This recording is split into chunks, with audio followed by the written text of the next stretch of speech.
Política. Ao nosso lado, o professor Reoli Borges. Bom dia, professor. Bom dia, Marquinhos, tudo bem? Bom dia, Flávio. Bom dia. Tudo bem, Vini? Por que você tá feliz assim, serelepe, hoje de manhã? Não sei, rapaz, não sei, mas ontem eu tava vendo futebol, gostei muito do futebol ontem à noite, entendeu? Você ficou dando... Teu time jogou ontem? Jogou. Ô, Flávio, inclusive eu quero fazer um questionamento a time você jogou aqui, ontem? né? Meu time não jogou ontem. Meu time não jogou, mas Então, meu arquirrival, mas o arquirrival jogou ontem. Você ficou dando tchau da varanda lá na minha praia ontem? Fiquei, poxa, para de falar com esse negócio que tem terremoto na minha praia quando o Fluminense joga, cara. Todo dia essa brincadeira. Estão fazendo a chamada de capital lá para recuperar as vigas do prédio lá. Vocês são piadistas. Vamos falar sério? Vamos lá, meu querido. Você tá aqui não para falar de futebol, para falar de política. Então vamos certo. Começar. O que você quer? Vamos começar federal, a gente vem estadual pra gente depois parar aqui no município pra gente falar das eleições. O que você tem pra destacar pra gente a nível federal? Eu vou destacar a nível federal a decisão sábia do Marco Aurélio Mello ontem do STF em segurar um pouco essa questão do depoimento do presidente Jair Messias Bolsonaro na questão que envolve a possível ou provável intervenção do presidente na Polícia Federal. Você sabe que tem muita gente que não gosta do Marco Aurélio Mello, né? Até pelo elo de ligação dele com... Ele é primo do ex-presidente, né? Enfim. Fernando Collor. Mas assim, ó, independente daquilo que ele acorda, eu acho que é sempre muito bem fundamentado Ele tem um princípio basilar que eu acho muito bacana, que é assim, não vamos decidir monocraticamente. Quem levantou essa bandeira dentro do Supremo Tribunal Federal foi ele. Não podemos ficar colocando o STF numa briga pública, na opinião pública. Então, o melhor é a gente jogar temas polêmicos para o pleno do STF. Claro. Então, o que aconteceu com o Alexandre de Moraes, por exemplo, que tanto se desgastou nesses últimos meses por conta da questão que envolve a fake news? Tomou decisões monocráticas, sem submeter ao plenário. O próprio decano Celso de Mello, que queria obrigar o presidente Bolsonaro a um depoimento presencial, da forma como se colocou, de uma maneira impositiva, também tomou essa decisão de forma monocrática. Então ontem o Marco Aurélio Mello, sabiamente, até para tentar não rachar ainda mais o Supremo, chamou o Supremo a uma decisão de jurisprudência. Que é muito melhor, ô Marquinhos, uma decisão de jurisprudência do que uma decisão particular, pontual. Então vamos agora conversar como devem ser os depoimentos de presidente, de governadores, de chefes do executivo. E vamos criar uma nova jurisprudência para isso. Essa é basicamente a ideia dessa tentativa de levar esse processo para o pleno do STF. E claro, né, gente, a gente tem que apurar as condições em que o Bolsonaro cometeu crime, se não cometeu crime. Mas usar de política para constranger o presidente da República é o que a gente menos precisa nesse momento. Se as perguntas serão encaminhadas e serão respondidas, qual é a diferença? A diferença é quase nenhuma. Até porque esse depoimento ele não vai ser prestado ao vivo para toda uma população. Não, ele vai ser prestado, inclusive em local secreto, em horário que ninguém sabe, apenas para a Polícia Federal. Então por que essa necessidade do presencial? A possibilidade havia aí de a presença de Sérgio Moro, né, e de seus advogados durante esse depoimento. Uma data inicial seria 21, 22 ou 23. Isso. Quer dizer, com essa decisão, agora, obviamente, que não há uma data definida. Não há uma data definida, vai passar antes pelo plenário do Supremo Tribunal Federal para só então se decidir isso. E a outra questão que foi muito forte em Brasília essa semana foi o Renda Brasil, né? O Renda Brasil que está aposentado por Bolsonaro até 2022. E ele alertou claramente que quem voltasse a falar sobre isso dentro do governo tomaria um cartão vermelho. Mas de onde surgiu essa conversa, professor Reoli, de que poderia aí o cidadão ser beneficiado com o Renda Brasil? Surgiu, na verdade, quando a experiência do auxílio emergencial, ô Flávio, foi muito positiva. E foi muito positiva por quê? Porque eles perceberam que é possível transferir muita renda com tecnologia e com princípios básicos, com critérios básicos de um sistema que praticamente faz tudo sozinho. E queriam levar essa experiência até para tentar reduzir a quantidade de fraudes do Bolsa Família para essa área social. Até porque havia uma tentativa de aumentar também os valores. O governo chegou a falar em R$350 no Renda Brasil. O Bolsa Família hoje, numa boa condição, ele está dando R$160, R$180. Agora, de onde tirar o dinheiro? Essa sempre foi a grande pergunta. De onde buscar esse dinheiro? E, no último domingo, a equipe econômica do governo, capitaneada ali por Paulo Guedes, anunciou que havia um estudo para tentar, nesse momento, né, suspender os aumentos, os repasses de aumento para as aposentadorias e para os BPCs, para os benefícios. E aí o presidente Bolsonaro ficou absolutamente alterado. Diz que ele não vai tirar dos pobres para dar aos paupérrimos, e ele também não vai tirar de aposentados, de deficientes, como ele mesmo utilizou, esse termo, deficientes, para entregar ao restante do povo brasileiro, que por hora estava proibido. Já que não tinha de onde tirar o dinheiro, por hora estava proibida essa questão. Uma boa decisão, né? Até porque politicamente isso vai ser muito ruim para ele se fizesse isso, né? E tem um detalhe, o Marquinhos, é inconstitucional, né? É. Essa questão é inconstitucional, você não paralisa BPC e aposentadoria. Existem princípios que asseguram constitucionalmente o aumento desses benefícios e aposentadorias. Bom, professor, Fala, a querido. nível federal foi isso? A nível federal foi isso. O novo presidente do Supremo, Luiz Fux. Luiz Fux já com Covid, né? Rapaz. Eu gosto do Fux, a gente falou um pouquinho sobre ele na semana passada. Eu acho que a gente vai ter um ministro técnico que vai tratar de temas políticos quando precisar, mas eu gosto da descrição do Luiz Fux. É muito diferente do Dias Toffoli, por exemplo, que adora fazer política e adora aparecer na capa de jornal. Bom, a nível estadual, ontem nós tivemos uma votação na LESC, que foi reportagem agora há pouco, antes do intervalo da Patrícia Gomes, dando os detalhes aí do 33 votos a 6 e uma abstenção. Contra Moisés, 32 7-1. 7-1 contra Daniela Rainer. Aliás, foi isso que você previu já na... Parabéns, viu? Eu não previa que fosse fatiado. Eu tinha essa sensação que seria fatiado e não sabia que já estava, na verdade, protocolado e regimentado isso. Eu acreditava, viu, Flávio, que a Daniela teria mais chances do que o Moisés. Acreditava mesmo. Porque ela tinha uma simpatia da ala mais dura do PSL. Sim. Só que a reunião começou ontem e eu estava conversando com meu amigo Marco Júnior pelo WhatsApp. É verdade. E a gente ficou muito impressionado com a fala da Ana Campanolo, que é desse núcleo duro do PSL, e castigou a Daniela. Chamou a Daniela de traidora, disse que ela se acomunou com Moisés, que ela era fraca, que ela não tinha força para levar adiante os problemas que eles sempre apontaram na gestão Moisés. Então foi um depoimento da Ana duríssimo, o que já mostrava que o PSL não estaria do lado da Daniela, e foi exatamente o que aconteceu. Então alcançou-se o mínimo, que eram 27 votos, tanto para o governador Moisés quanto para a Daniela. Era um resultado absolutamente previsível, mesmo com o Júlio Garcia na condição agora também de investigado na Alcatraz, né? E aí o Marquinhos me lembrou de uma situação muito interessante, que é uma situação definida por Supremo Tribunal Federal. Se você vira réu, deixa de figurar na linha sucessória. Antes, né? Da posse, né? Antes da posse. Então, veja que situação que vive Santa Catarina. Aceleradíssima, né? E aí precisava, obviamente, de um rito muito acelerado. Então, ontem, por exemplo, a gente imaginava que a sessão fosse demorar, sei lá, 10 horas, porque cada partido tinha 1 hora para fazer o seu parecer, depois disso uma votação nominal. Muitos partidos abriram mão do seu tempo e a gente viu 3 sessões extraordinárias acontecerem em 5 horas.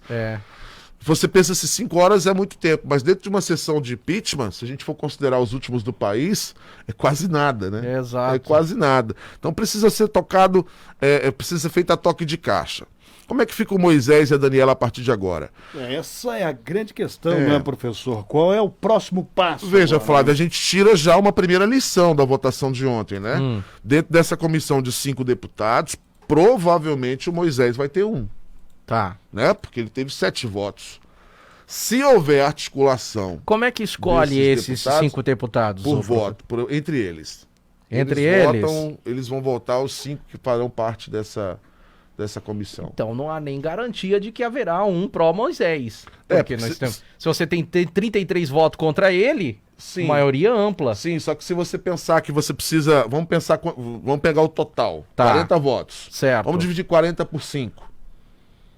Dá 8. Tá. Né? Então, se os 5 eleitos tivessem 8 votos, você teria uma garantia de que toda a casa, por exemplo, é contra o Moisés. Sim.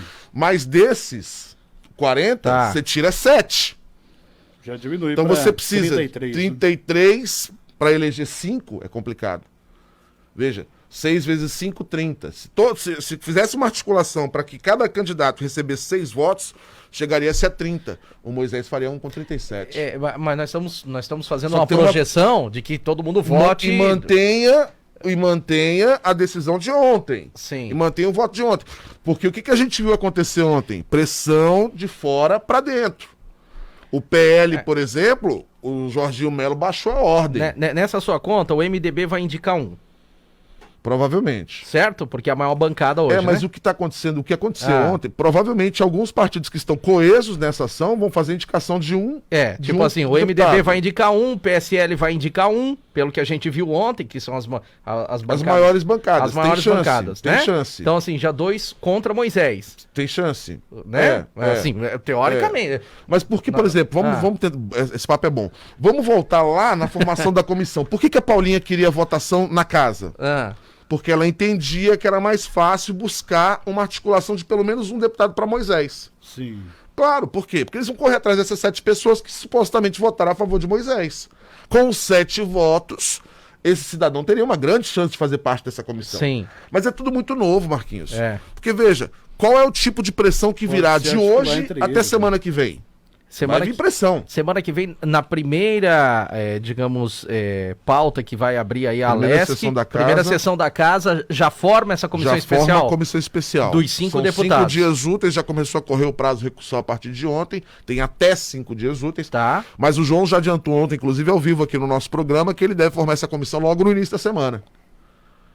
E aí vão fazer o sorteio dos 5 desembargadores do STJ, né? Os desembargadores é por sorteio. Os desembargadores é por sorteio, os deputados são eleitos entre si. 5 representantes. Isso. E votação toda ela é aberta? A votação dessa comissão é aberta. Deixa eu lhe perguntar uma Presidido pelo Ricardo Husler, que é o presidente do STJ. Isso. Então, na verdade, são 11 membros, né? 11 são membros. 5 desembargadores, 5 deputados. No caso de um empate, ele tem o voto de Minerva. O presidente tem um voto de Minerva. Isso. Maioria simples. Maioria simples. Tá, então vamos lá. Como é que tá a questão técnica dos desembargadores? Porque Muito este processo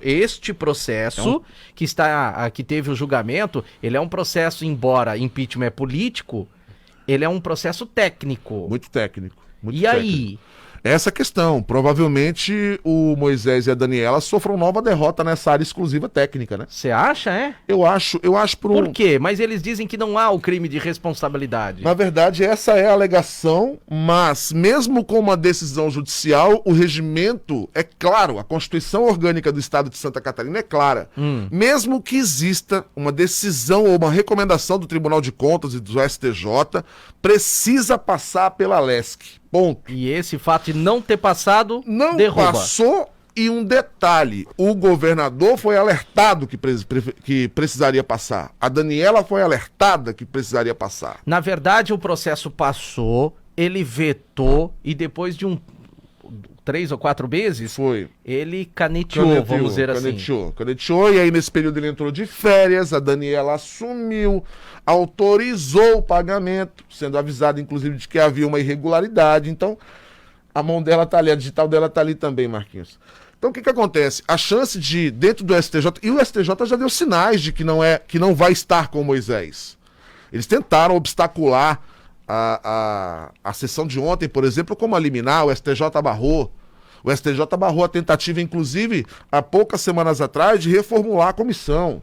O STJ barrou a iniciativa de paralisar o processo por conta do rito. Agora, 2 semanas atrás também. Então, há algumas decisões do STJ, Flávio, que mostram que o Moisés não usufrui de nenhuma boa imagem por lá. Está em maus lençóis. Então, está em maus lençóis. Situação difícil. E de ontem para hoje, Marquinhos, começou uma fala em Florianópolis, e é uma fala muito forte. A gente não vai adiantar não pode adiantar essa tendência, mas o Moisés começou a falar em desistência, em jogar a toalha. Em renúncia? Em renúncia. Porque aí eu quero explicar para o ouvinte da Rádio Cidade, a gente vinha explicando durante a semana, e aí é bom que o professor esteja aqui. Até o final do mês, Santa Catarina pode ter 4 governadores diferentes. Vamos desenhar? O Helio, para que o povo possa entender. Perfeito. Vamos lá. Primeiro, num arquivamento do processo, agora no julgamento. Arquivou. Claro que tem outros que vêm aí atrás, mas nós estamos falando até final do mês. Moisés permanece no cargo. Sim. Certo? Certo. Como foi fatiado, será fatiado também? Na segunda será Vai, também vai. Tem que manter agora o mesmo rito. Então vamos lá. Então já abre outras possibilidades agora para Daniela. Separados, Isso. Né? Governador e vice-governador. São 2 PDLs diferentes, né? Moisés sofre impeachment e a Daniela Rainer não. Ela pode vira governadora porque ela é vice. Isso. Olha que já vem outra.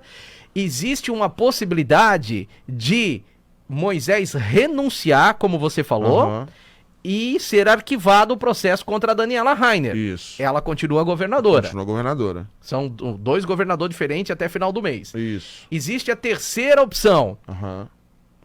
Impeachment dos dois, o afastamento dos dois para se defenderem. E aí Júlio Garcia, presidente da Lesc... Se não virar réu... Aí aqui vem o detalhe. Júlio Garcia pode ser o governador do estado. Porém, existe uma denúncia do Ministério Público Federal... Por lavagem de dinheiro. Por lavagem de dinheiro. Se for acatado pela justiça antes desse julgamento, ele sai da linha sucessória. Exatamente. Virou réu fora. Se ele não for acatado antes desse julgamento, ele continua na linha sucessória e depois ele responde só depois de abandonar o cargo. Exatamente. Certo? Ele ganhou foro. Ele ganhou foro privilegiado pro STJ, ok? Então, 3 governadores. E se a justiça acatar e o Júlio Garcia não puder assumir, assume o presidente do Tribunal de Justiça do Estado. Exatamente, o Ricardo Hessler. Olha isso. Que coisa. Olha isso, Flávio Que Silva. situação. Mas eu imagino que não vai chegar a tanto, né? E nós vamos agora, assistir, meus amigos. E vou te dizer mais, agora o professor Heuler trouxe uma informação muito importante nesse momento, que é a possível renúncia do governador. Eu acredito muito nessa hipótese.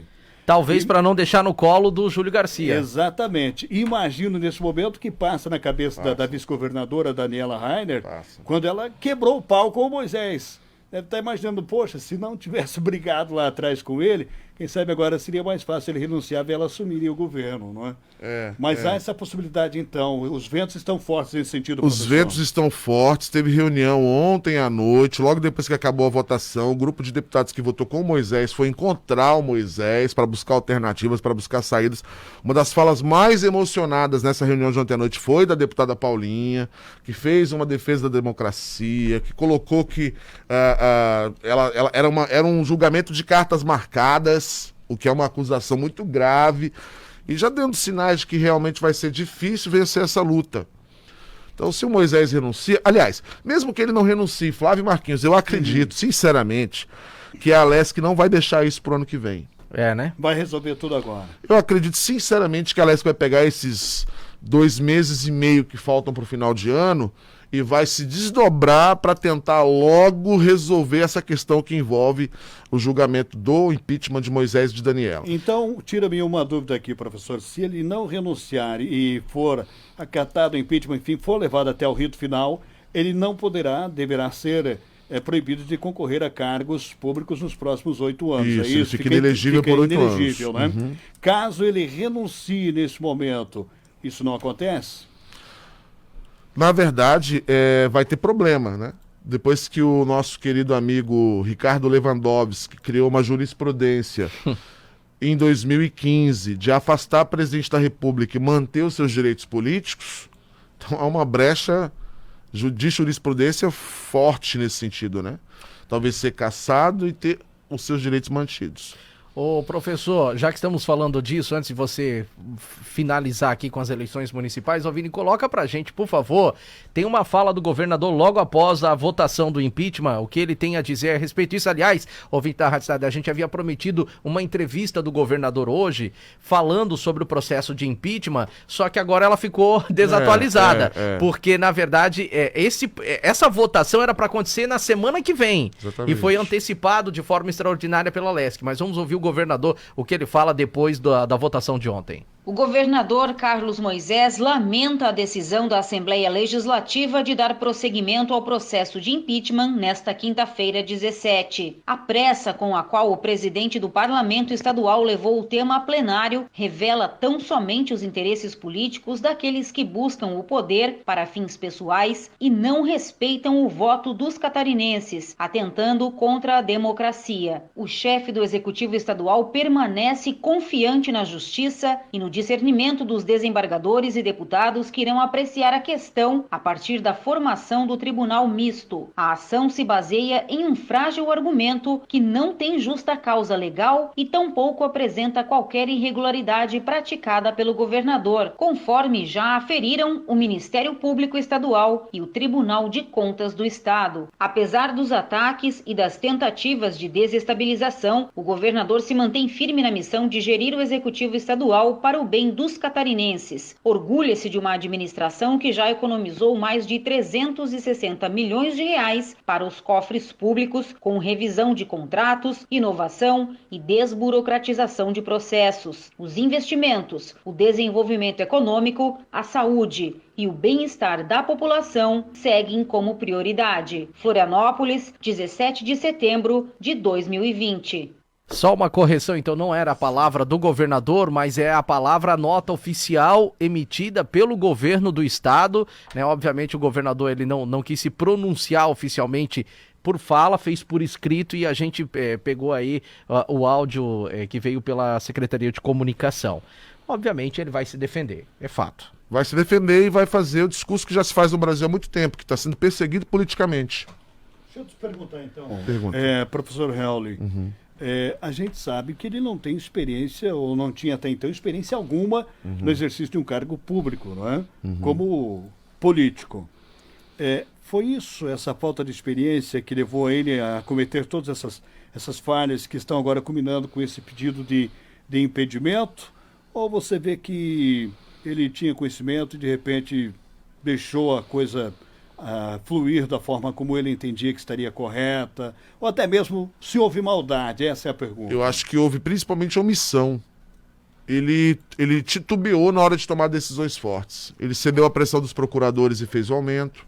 Ele cedeu à procuração dos corruptores que em Santa Catarina fraudaram licitações. Ele se omitiu, inclusive, ao deixar de demitir secretários que estavam com a boca na botija, praticando crimes de forma permanente, regular. Então eu não vejo necessariamente como falta de experiência política. Eu realmente acredito que o Moisés foi fraco, foi omisso, permitiu que as coisas acontecessem, tendo o poder de vetar que isso acontecesse, tendo o poder de denunciar, tendo o poder de impedir. Para mim foi um grande pecado do Moisés. Agora, não fez política também. Ele se acastelou aí nesses últimos, 16, 18 meses no cargo de governador do estado, mal recebia deputados, mal recebia prefeitos, reuniões com empresários só com aqueles que lhe convia, virou as costas para o oeste na questão dos defensivos agrícolas, né? Virou as costas para o empresariado local quando paralisou a economia do estado por um certo tempo e depois foi cedendo a pressões, enfim. Então ele já não tinha uma popularidade, já não tinha o traquejo político e foi omisso nos principais problemas. E aí, meu amigo, é difícil governar dessa forma. Hoje nós estamos aproveitando o professor um pouquinho mais, eu sei que ele tem um compromisso logo, a gente precisa falar das eleições municipais, professor. Eleições municipais, você passou aqui o cenário do município de Bombinhas, isso aqui é uma definição... E não é.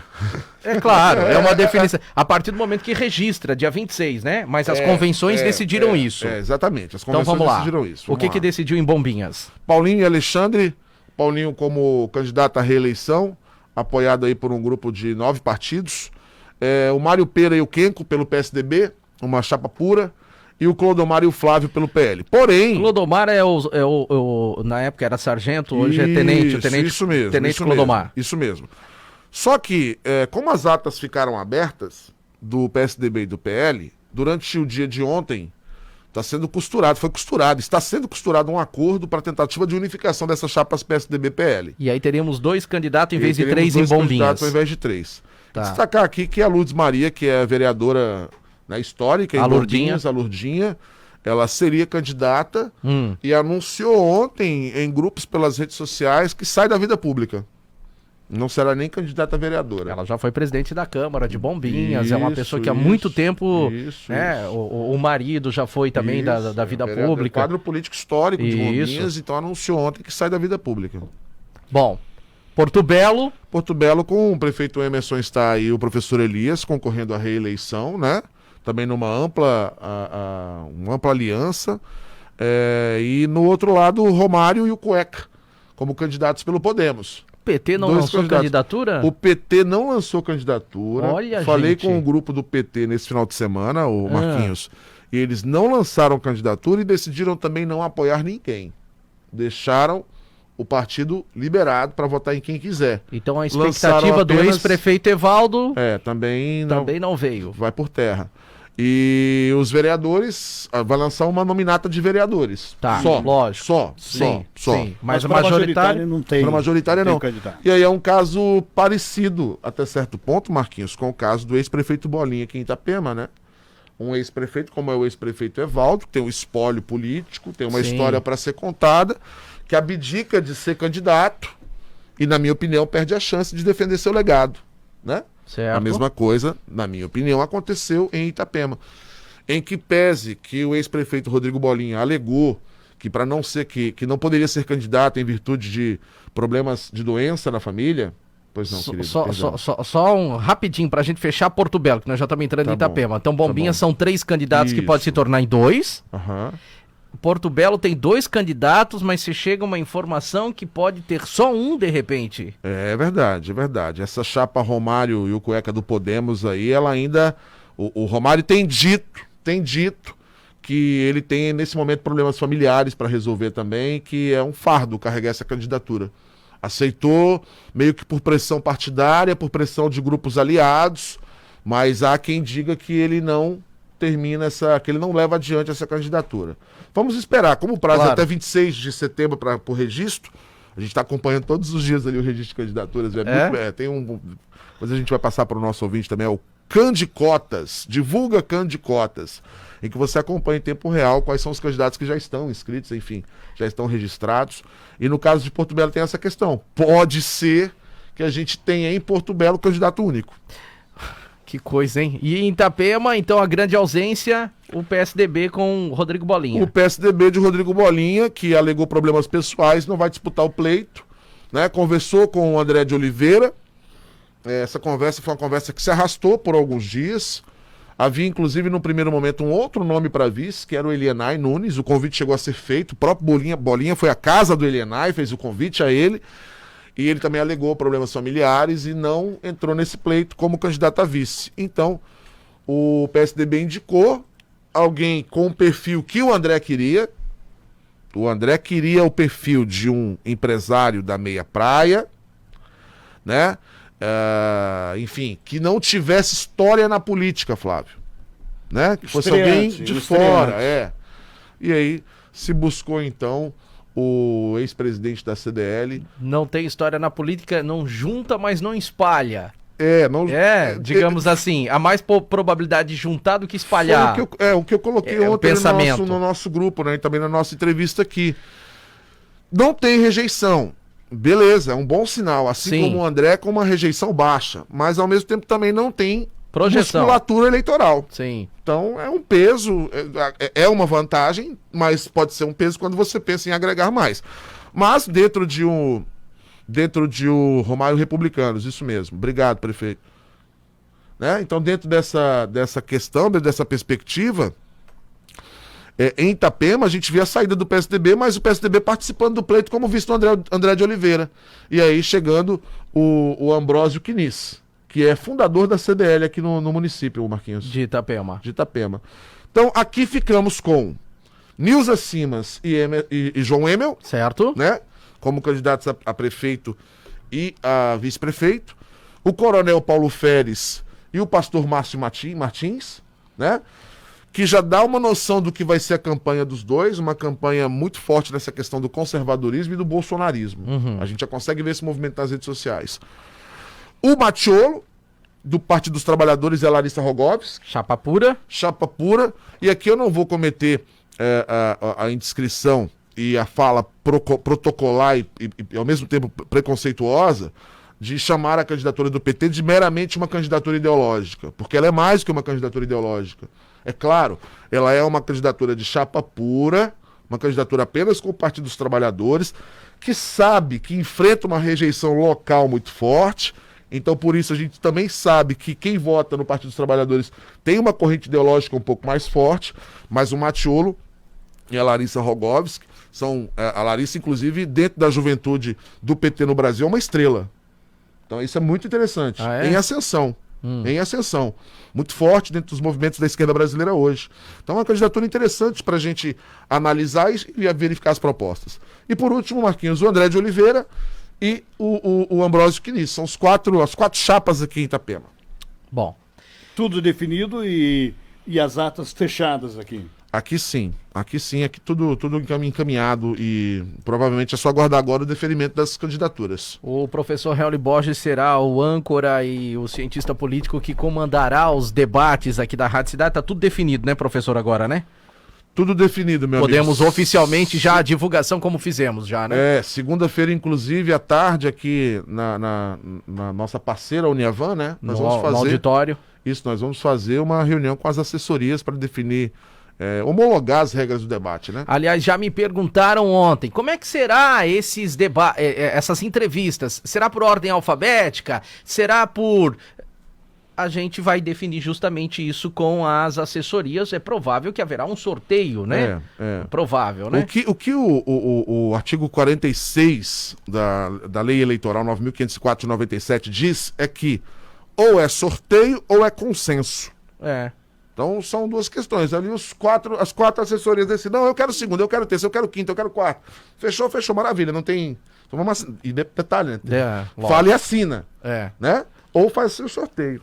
O que pode ser também um consenso e sorteio, né? Exato. Enfim, eu acho que o sorteio é interessante. Foi protocolado na Justiça Eleitoral aqui de Itapema, número 32.500 de 2020, as seguintes datas, e você já pode ficar atento aí, ouvinte da Rádio Cidade, e marcar aí na sua agenda. Dia 28 de setembro, nós teremos a primeira entrevista com o candidato a prefeito de Itapema, aqui na bancada do Jornal da Cidade, às 8 horas da manhã. E com os vices... Na mesma ordem? O prefeito de manhã e o vice à tarde? Exatamente. O prefeito de manhã às 8 horas, na segunda-feira, dia 28, e o vice à tarde às 18h30. E assim seguirá, dia 28, 29, 30 e dia 1º, os 4 candidatos, não é isso, Flávio? Perfeito. No dia 14 de outubro, 14 de outubro é uma... Quarta-feira, 8 horas da noite. O debate entre os candidatos a prefeito de Itapema, com transmissão da Rádio Cidade pelo canal do YouTube. Vai lá, se inscreve no canal do YouTube, Rádio Cidade 104.1, no Facebook da Rádio Cidade. Nós teremos uma transmissão ao vivo desse debate às 8 horas da noite. No dia 22 de outubro, o debate será entre os candidatos a vice-prefeito, também às 8 horas da noite. Dia 22 é uma quinta-feira. Tá?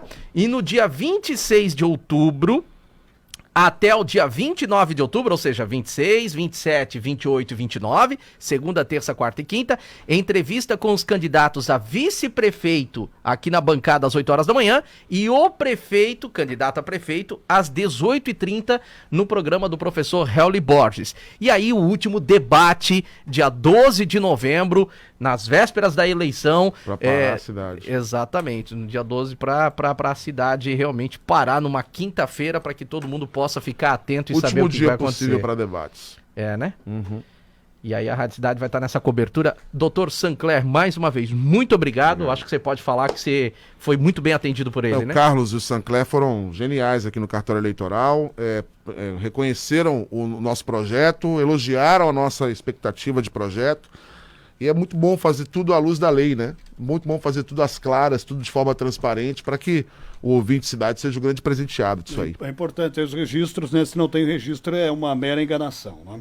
Exatamente. Assim como acontece com as pesquisas. Pesquisa até o momento no município de Itapema, a única pesquisa registrada é da Rádio Cidade no mês de julho. E estão vindo outras 3 por aí. Obrigado. Bom trabalho. Bom agradeço, segundo turno. Meus amigos, um abraço para vocês, um abraço para os nossos ouvintes também.